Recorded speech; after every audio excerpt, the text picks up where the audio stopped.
காஞ்சிபுரத்தில் நடைபெற்று வரும் புத்தக திருவிழாவில் கதை கூறுதல் போட்டியில் வெற்றி பெற்ற மாணவ மாணவிகளுக்கு சான்றுகள் மற்றும் பதக்கங்கள் வழங்கப்பட்டது.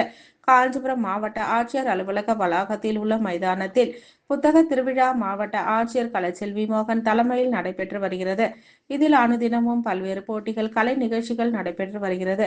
அந்த வகையில் 3ஆம் வகுப்பு முதல் 12ஆம் வகுப்பு வரை பயிலும் அரசு மற்றும் தனியார் பள்ளி மாணவர்களுக்கு கதை கூறுதல் போட்டிகள் 4 பிரிவுகளாக நடைபெற்று வெற்றி பெற்ற 12 மாணவ மாணவிகளுக்கு பரிசளிப்பு விழா நடைபெற்றது. இதில் சமூக பாதுகாப்பு திட்ட தனித்துணை ஆட்சியர் பாக்கியலட்சுமி, வட்டாட்சியர் ஜெயகாந்த நாயர் கலந்து கொண்டு மாணவிகளுக்கு பதக்கங்களும் பாராட்டு சான்றிதழ்களும் வழங்கினார்கள். இதில் பள்ளி கல்வித்துறை சார்பில் முதன்மை கல்வி அலுவலர், நேர்முக உதவியாளர் சரவணா, ஆறுமுகம், துணை ஆய்வாளர் சிவக்குமார் கலந்து கொண்டனர்.